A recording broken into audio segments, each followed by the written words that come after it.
24 जनवरी साल 1950 भारतीय इतिहास का एक महत्वपूर्ण दिन। यह वही समय था जब देश स्वतंत्रता के बाद अपने लोकतांत्रिक ढांचे को अंतिम रूप दे रहा था और संविधान लागू होने की तैयारी चल रही थी। इसी ऐतिहासिक पृष्ठभूमि में ब्रिटिश काल के संयुक्त प्रांत को एक नई पहचान मिली। यह वही उत्तर प्रदेश के रूप में अस्तित्व में आया। यह परिवर्तन केवल नाम नहीं था, बल्कि भारत के सबसे बड़े राज्य की प्रशासनिक, राजनीतिक और सामाजिक यात्रा की औपचारिक शुरुआत थी। उत्तर प्रदेश की पहचान उसके विशाल भूभाग तक सीमित नहीं है। यह राज्य भारतीय सभ्यता का पालना रहा।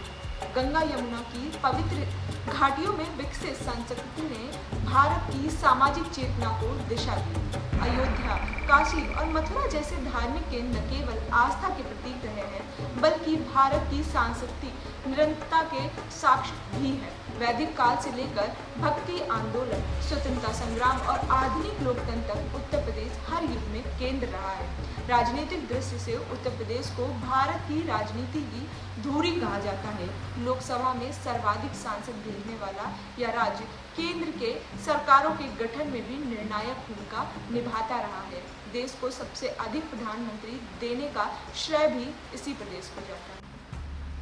स्वतंत्र भारत की शुरुआती राजनीति से लेकर आज के दौर तक दिल्ली की सत्ता का रास्ता अक्सर लखनऊ होकर ही गुजरा है। यही कारण है कि उत्तर प्रदेश की राजनीति का प्रभाव राष्ट्रीय नीतियों और विमर्शों में स्पष्ट रूप से दिखाई देता है। हालांकि उत्तर प्रदेश का गठन 1950 में हुआ, लेकिन लंबे समय तक 24 जनवरी केवल ऐतिहासिक तिथि बनकर रह गई। वर्ष 1918 में तत्कालीन राज्यपाल राम नाईक की पहल के बाद इस दिन को उत्तर प्रदेश दिवस के रूप में आधिकारिक मान्यता मिली। इसके बाद से ही यह दिन प्रदेश की उपलब्धियों, संभावनाओं और चुनौतियों पर विचार करने का अवसर बन गया। हर वर्ष इस दिन सांस्कृतिक कार्यक्रमों, शिल्प प्रदर्शनियों और विकास आधारित आयोजनों के माध्यम से प्रदेश की विविधता को प्रस्तुत किया जाता है। वर्तमान समय में उत्तर प्रदेश परिवर्तन और पुनर्निर्माण के दौर से गुजर रहा है। प्रधानमंत्री योगी आदित्यनाथ के नेतृत्व में राज्य सरकार ने कानून व्यवस्था को प्राथमिकता देते हुए निवेश,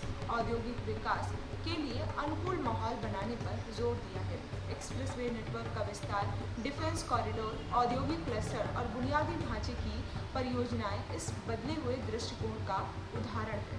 राजनीतिक रूप से भी यह प्रयास साफ दिखाई देता है कि उत्तर प्रदेश को विकास की नई कहानी के रूप में प्रस्तुत किया जाए। साथ ही राज्य की राजनीति में पहचान, सुरक्षा और प्रशासनिक शक्ति जैसे मुद्दे भी प्रमुख रहे हैं। इससे प्रदेश की छवि और निवेश आकर्षण में सुधार हुआ है, जबकि आलोचक इसे संतुलन और सामाजिक समरसत्ता के संदर्भ में देखते हैं। लोकतंत्र में विमर्श भी उत्तर प्रदेश की जीवंत राजनीति को दर्शाता है। उत्तर प्रदेश दिवस केवल अतीत की उपलब्धियों को याद करने का अवसर नहीं है, बल्कि भविष्य की दिशा तय करने का दिन भी है। युवाओं के लिए रोजगार, किसानों के लिए आय सुरक्षा, महिलाओं के लिए सशक्तिकरण और सामाजिक सभी लक्ष्य प्रदेश के विकास एजेंडे का हिस्सा है। बदलते भारत में उत्तर प्रदेश की भूमिका और भी महत्वपूर्ण हो गई है।